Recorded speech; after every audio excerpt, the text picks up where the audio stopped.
आदाब, मैं हूँ शफ़क़ जाफ़री और आप देख रहे हैं पहचान टीवी। और पहचान टीवी का ये बड़ा ख़ास प्रोग्राम है जिसका नाम हमने रखा है बोल कि लब आज़ाद है तेरे। इस प्रोग्राम को पसंद करने का बहुत-बहुत शुक्रिया। बहुत सारी ईमेल्स, बहुत सारे मैसेजेस मेरे इनबॉक्स में फ़ेसबुक के और मैसेंजर पे भी, और इसके अलावा मुझे मोबाइल पे भी बहुत मैसेजेस आए, जिससे मुझे अंदाज़ा हुआ कि हमारी ज़बानों पे कितने कुफ़ल लगे थे। आज हमें मिलकर उन तालों को तोड़ना है और उसकी चाबी आपके और मेरे पास है। लेकिन बाज़ दफ़ा क्या होता है कि चाबी कहीं खो जाती है। उस चाबी को तलाश करना, और कभी ऐसा होता है कि चाबी हमारे पास हमारी मुट्ठी में होती है, लेकिन हम उस चाबी को ताले में लगाने से डरते हैं, ताला खुल ना जाए। ये खौफ सिर्फ़ हमें नहीं होता बल्कि हमारे आस-पास माशरे में मौजूद बहुत सारे लोगों को होता है। तो इस खौफ से निजात दिलाने के लिए हमने इस प्रोग्राम को डिज़ाइन किया, बोल के लब आज़ाद हैं तेरे। उसका बड़ा फ़ायदा हुआ। मुझे बेशुमार ऐसी ऐसी ईमेल्स आईं जिसमें बहुत सारी ख़वातीन ने अपने मसाइल, अपनी कहानियाँ हमारे साथ शेयर की। बात ये है कि कुछ जो प्रॉब्लम्स हैं बड़ी कॉमन्स होती हैं, बहुत कॉमन होती हैं। यानी मुझे ऐसा लगा कि कुछ कहानियाँ सिर्फ़ किरदार तब्दील थे, लेकिन उनके मसले साँझे थे। तो ठीक है, अगर आप नहीं बोल सकते, तो हमारे लब आज़ाद हैं। कुछ हम बोल लेते हैं, कुछ आप हिम्मत करें, हमें अपने मसाइल लिख कर भेजें और हम उसके ऊपर बात करेंगे। आज जिस मसले के ऊपर मैं बात करना चाह रही हूँ, और अ, बहुत करीब से मैंने इस मसले को देखा, जाना और सोचा। सोचने के बाद मुझे एहसास हुआ कि नहीं, ये एक बहुत तकलीफ़देह बात है, जिसको हम शायद इग्नोर कर देते हैं। अ, मेरे पास 2 बहनों के ख़तूत आए, और मुझे बहुत अच्छा लगा कि वो उसी अंदाज़ में जैसे पुराने ज़माने में ख़त लिखे जाते थे। मुझे बड़ा बड़ा प्यार भरा सलाम और दुआ के बाद उसने बड़ी डरते-डरते अपने मसले को मुझसे शेयर किया। मैंने उसको गारंटी दी कि मैं आपका नाम नहीं लूँगी, किरदारों के नाम बदल के हम बात कर लेंगे, लेकिन हम बात ज़रूर करेंगे। मेरी इन दोनों बहनों की शिकायत या गुज़ारिशात यकसा थीं। देखिए, जब हम इन ममालिक में आते हैं जैसे ऑस्ट्रेलिया, कनाडा, अमेरिका, यहाँ आकर बहुत सारी रस्म व रिवाज को छोड़ना होता है, बहुत सारी चीज़ों को तब्दील करना होता है, सोचों में तब्दीली लाना बहुत ज़रूरी है, अदरवाइज़ हम इन मुल्कों में तरक्की नहीं कर पाएँगे, या यूँ कह लें कि हम इन मुल्कों में एडजस्ट नहीं हो पाएँगे। उन बहनों का कहना ये था कि जब उन्होंने इन ममालिक में कदम रखा, तो बहुत सारे सपने सजा कर आईं। बहुत सारे अ, वो मिशन थे जिनको वो इन्हीं ममालिक में आके पूरा कर सकती थीं। और इसमें हिजरत में बरकत है, हरकत में बरकत जैसे। तो इसमें कोई आर नहीं, या कोई शिकवा करने की ज़रूरत नहीं कि हम अपने वतन से दूर हुए। ये हमारी अपनी चॉइस होती है बाज़ दफ़ा हादसात ज़माना हमें ले आते हैं। उसमें से एक बहन का ये कहना था कि मैं एक बहुत लायक स्टूडेंट थी, बहुत टैलेंटेड लड़की, कि जिसने तालीमी मैदान में बड़ी मेहनत से, तेज़ी से सारी मंज़िलें पार की। मेरे वालिदैन ने बहुत मेहनत से मुझे पढ़ाया। उनके बहुत सारे ख्वाब थे, क्योंकि मैं उनकी एक ही बेटी थी। उसका कहना ये है कि जितनी फैसिलिटीज़ वो मुझे अपने कम वसाइल में दे सकते थे, उन्होंने दी। कुछ उनके ख्वाब थे और कुछ मेरे ख्वाब थे, जो हम दोनों ने मिलकर कुछ कुर्बानियाँ देकर, कभी आधी रोटी खाकर, लेकिन अपनी डिग्री को कंप्लीट कर कर, अपनी सलाहियतों को उभार कर मैंने वो ख्वाब पूरे किए। उन ख्वाबों को पूरा करने के बाद एक जो माशरती दबाव होता है कि एक जब एज में लड़की पहुँच जाती है, तो उसकी शादी होना बहुत ज़रूरी होता है। उसने कहा, मैंने बहुत ज़्यादा किसी ख्वाबों के शहज़ादे की कभी भी उम्मीद नहीं की। मैंने हर तरह अपने वालिदैन का साथ दिया, और मैंने उनको ये फ्रीडम दिया कि आपकी जो चॉइस है आप करें, आप सेलेक्ट करें। लेकिन मेरे वालिदैन ने भी बहुत ही सुलझे हुए अंदाज़ से मेरे सामने 2-3 चॉइसेस रखी और कहा, इसमें से कोई एक चॉइस एक पिक कर लो या तुम्हें जो बेहतर लगे। कहा हमने म्यूचुअल अंडरस्टैंडिंग के साथ एक बहुत पढ़े लिखे घराने के एक बहुत लायक लड़के का इंतखाब किया। उसके इंतखाब के बाद हम मुतमईन थे और उसके बाद जब मेरी शादी हुई तो कहीं मुझे पहला धचका उस वक़्त लगा कि जब मुझे अपनी एक पढ़ी लिखी ससुराल की जानिब से ये सुनने को मिला, अरे! इकलौती बेटी है और जहेज़ के नाम पर ये चंद डिब्बे। कहीं न कहीं मुझे लगा कि मेरे सारे ख्वाब चकनाचूर हो गए, क्योंकि सिर्फ़ चंद डिब्बे नहीं, मैं खुद बाज़ाब्ता खुद एक अपने माँ-बाप का बहुत बड़ा असासा थी, जो इस लड़के और इस घराने के हवाले किया गया। क्या उसकी कोई वक़्त और हैसियत नहीं है, दुनियावी जहेज़ और डिब्बों के आगे?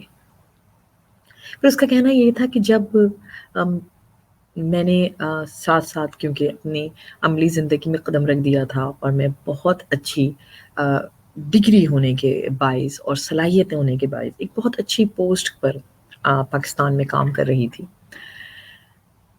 कहा कि उसके बाद मुझे दूसरा जुमला ये सुनने को मिला, जब मेरी पहली प्रेगनेंसी मैंने कंसीव की, कि आप इकलौती बेटी हैं और जहेज़ के बाद अब कम से कम छोचक में तो बहुत कुछ तुम्हारे वालिदैन देंगे, क्या करेंगे बूढ़े माँ-बाप कुछ भी रखकर?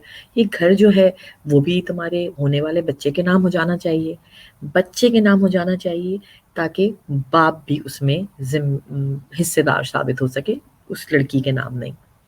फिर कहने का उसका कहना ये था कि मुझे बेइंतहा मतलब ससुराल के काम, जो कि हर लड़की को काम करने चाहिए, लेकिन मेरी जॉब के साथ इस प्रेगनेंसी में मुझे ये सारे ससुराल के नखरे और सब सहना मेरे लिए बहुत टफ़ था।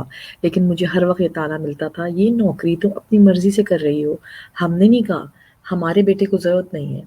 कहा मेरा शौहर दिन-रात मुझे टोंटिंग अंदाज़ में ये जताता रहता था कि मुझे तुम्हारी नौकरी की ज़रूरत नहीं है। कहा फिर हम एक ही डिपार्टमेंट में काम करते थे, मेरी सलाहियतों की बिना पर मेरी तरक्की होती गई, वो मुझसे पीछे रह गया, तो वो एहसास एक कमतरी का शिकार हो गया और वो अपनी भड़ास कभी हाथ उठाकर, कभी गाली देकर, कभी ताने देकर मुझ पर पूरी करता था। ऐसा मुक़द्दर और ऐसी सोच। उसका कहना ये है कि उसके बाद मुझे बहुत फ़ोर्स किया गया और मैंने भी ये अपनी निजात इसी में समझी कि मैं अपने माँ-बाप को कोई दुःख नहीं देना चाहती थी। मैं वो दुःख तकलीफ़ छुपा लेती थी, लेकिन मेरा गिरता हुआ वज़न अक्सर व बेशतर मेरे बदन पे, मेरे चेहरे पे निशानात, मेरे माँ-बाप को अनकहे मेरी सारी दुःख की कहानी सुना देते थे।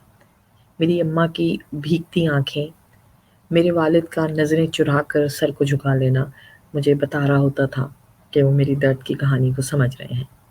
उसने सोचा मैंने अपने माँ-बाप को इस दर्द से निकालने के लिए अपने शौहर के इसरार पर बाहर मुल्क ये के वीज़े के लिए कोशिश करी और मैं उसमें कामयाब हो गई। जब हम आए तो मेरे साथ मेरी एक बच्ची थी। आई थिंक जब हम इस मुल्क में आ गए और हस्ब मामूल हम दोनों को ही नौकरियाँ तलाश करनी थी अपनी सलाहियतों की बिना पर, हमें सलाहियतों को उभारना था। उसका कहना ये है कि अफ़सोस कि मेरे शौहर ने ईज़ी मनी हासिल करने वाले वे को अपनाया। अपनी डिग्री की बुनियाद पर कोशिश भी नहीं की और सिक्योरिटी टाइप की इस तरह की कुछ ऑड जॉब्स में लगकर वो जॉब का इंतखाब किया जिसमें वो सारी-सारी रात लैपटॉप पर बैठकर मूवीज़ देखा करते थे। ना ही उनको ये मौका मिला था कि वो अपनी डिग्री को इम्प्रूव करने के लिए अपनी नॉलेज को कुछ कोर्सेज़ करते। ईज़ी गोइंग वे जो है मनी कमाने का वो सोचा और लिया और फिर सारा दिन घर में आके वो सोते रहते थे। आखिरकार मुझे खुद उठना पड़ा और उठकर मैंने फिर कुछ कोर्सेज़ किए और यहाँ के हिसाब से अपग्रेड किया अपने आप को और खुदा का करना ऐसा हुआ कि मुझे बहुत अच्छी नौकरी मिल गई। कहा फिर वही एहसास कमतरी का एहसास, वही कम-मायगी का एहसास मेरे शौहर के अंदर जाग पड़ा और उसके जागते ही मेरा शौहर एक जानवर में तब्दील हो गया। अब या तो वो मुझे हाथ उठाकर फ्रस्ट्रेशन निकालता है या गाली देकर या वो ताना देकर कि आज तुम्हारे माँ-बाप ने अपना घर हमारे नाम कर दिया होता, तो हमें परदेस की खाक नहीं छाननी पड़ती। कहा मैं ये सोच कर आई थी कि चलो वो ससुराल के झंझट, जो कि कहना बड़ा बुरा लगता है, लेकिन जिसके ऊपर गुज़रती है, उसे महसूस होता है कि वो ताने जो मैं वहाँ सुनती थी और जो डबल ड्यूटी मैं वहाँ देती थी, शायद यहाँ पे कम होगी, लेकिन अब मेरी ड्यूटी डबल से 4 गुना ज़्यादा बढ़ गई थी। अब मैं दूसरे बच्चे की माँ बनने वाली थी, साथ में ऑफ़िस की ज़िम्मेदारियाँ, और यहाँ पर पैसे बहुत आसानी से नहीं मिलते हैं। इन मुल्कों में डॉलर्स दरख्तों पे नहीं लगते हैं। उनको हासिल करने के लिए आपका खून तक निचोड़ लिया जाता है। काम वही तरीक़ाकार कि सारा-सारा दिन सोना, रात की शिफ्ट करना, वो भी हफ़्ते में 3 दिन, और बाकी के दिन उस रात की शिफ्ट की थक कर उतारना। घर में जब मैं वापस आती थी, मेरे बच्चे भूख से बिलख रहे होते थे, मक्खियाँ भिनभिना रही होती थीं, और अगर मैं आवाज़ उठाने की कोशिश करूँ, बुलंद करने की कोशिश करूँ, तो या तो मुझे एक ज़ोरदार का थप्पड़ मिलता था, या साथ में ये ताना, अपनी मर्ज़ी से नौकरी कर रही हो, अपनी अफ़सरी का रौब मेरे ऊपर डालने की कोशिश ना करो। वो कहती है कि मैं अब इन हालात में रह कर, इतना टॉर्चर सह कर, शायद अब अधमुई बनती जा रही हूँ, क्योंकि अब मेरी बच्ची जवानी की मंजिलों की तरफ जा रही है, और उसका अपने बाप का बात-बात पे गाली देना उसके कॉन्फिडेंस को तोड़ रहा है।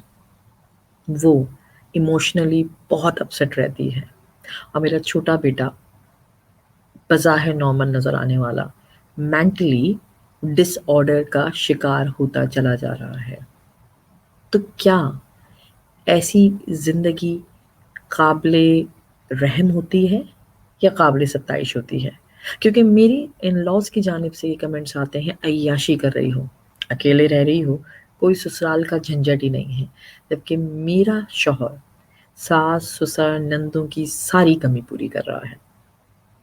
दोनों लड़कियों के दुःख बिल्कुल सेम थे, लेकिन मैंने कोशिश के बावजूद भी उस लड़की की गलती को कहीं पा नहीं पाई। उसने अपनी हद्दुल इम्कान कोशिश करी, शादी भी निभाने की, ज़ुल्म सहने की, और मेहनत करने की। अब जब उसके बच्चों पे आ रही है, तो वो अपने बच्चों को क्या मुस्तक़बिल देगी और कैसे देगी? इस मसले का हल अगर आपके पास मौजूद है, और इन तानों का हल अगर आपके पास मौजूद है, तो आप हमारे साथ शेयर कर सकते हैं। और अगर साहब बहादुर गलती से इस वीडियो को देख लें, तो पलट कर उस पे शक करने के बजाय कि यकीनन तुमने ही ये वीडियो बनवाने के लिए कहा होगा, यकीनन तुमने ही अपने राज़ दिए होंगे, उसको गालियों से और थप्पड़ों से नवाज़ने के बजाय साहब बहादुर कभी किचन में जाकर अपनी चाय का कप खुद बना लिया करें, या वो बर्तन जो आपके सड़ रहे हैं, जिस पे मक्खियाँ भिनभिनाना शुरू कर देंगी, उनको कभी धो लिया करें।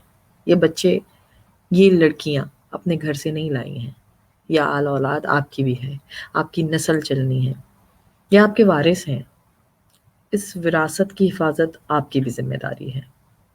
साहब बहादुर कभी इस पे सोचिएगा, कभी सोचिएगा और जानिएगा इन लड़कियों का दुःख, क्योंकि आपके घर में भी, आपके आंगन में भी एक लड़की पल रही है। किसी और की बेटी का दुःख महसूस नहीं होगा, लेकिन जब आपकी बेटी ये शिकायत लेकर आएगी कि उसका शौहर उस पर हाथ उठाता है, गाली देता है, उसको उसके माँ-बाप का ताना देता है, फिर जब आप सोचेंगे, तो वक़्त बहुत गुज़र चुका होगा। पानी सर से गुज़र चुका होगा, फिर रब्बुल इज़्ज़त आपकी इज़्ज़त की हिफाज़त के लिए आपकी बात को नहीं सुनेगा, क्योंकि आपने किसी दुखी माँ-बाप की भीगी आँखों को देखा नहीं था, बल्कि उनको मज़ीद आँसुओं के समंदर में तब्दील कर दिया था। सोचिएगा ज़रूर, देखिएगा ज़रूर। आपके पास कोई मशवरा हो तो आप हमें भेजिएगा। इसी तरह की किसी भी प्रॉब्लम के लिए आप हमारे पास ख़त भी लिख सकते हैं। ये जितने मसाइल मैं आपके सामने पेश कर रही हूँ, एंड ऑफ द मंथ हम किसी एक्सपर्ट को बुलाकर इनके हल पर बात करेंगे। मैं और आप किसी एक्सपर्ट के मशवरे से कोशिश करेंगे इन जैसी बहुत सारी बहनों के मसले हल कर सकें। वो जो मेहनत से पढ़ लिख कर अपना मुस्तक़बिल बनाने के ख्वाब लेकर इन मुल्कों में आती हैं, उसके बाद ख्वाब भी पूरे होते हैं, लेकिन बहुत सारे ताने और बहुत सारी तकलीफ़ें उनका मुक़द्दर क्यों बन जाती हैं? क्यों? आखिर क्यों? जिस तरह ये 2 बोली हैं, आपको भी बोलना होगा, क्योंकि हो सकता है हमारे इस बोलने से साहब बहादुर के कान पे جو رینگ جائے، کچھ حرکت ہو جائے، اور حرکت میں برکت ہوتی ہے۔ اپنا بہت خیال رکھیے، دیکھتے رہیے پہچان ٹی وی۔ اس پروگرام کو زیادہ سے زیادہ شیئر کیجیے، لائک کیجیے، ہمیں انسٹاگرام اور ٹویٹر پہ بھی فالو کیجیے۔ اس طرح کی ویڈیوز آپ کو ملتی رہیں، بیل آئیکن پہ ایسے کلک بھی کر دیجیے گا۔ ہم اور آپ مل کر ان خواتین کے مسائل کو حل کرنے کی ایک کوشش تو کر سکتے ہیں۔ اسی کوشش کا ارادہ کرتے ہوئے شفق جعفری کو اجازت دیجیے۔ اپنا بہت خیال رکھیں۔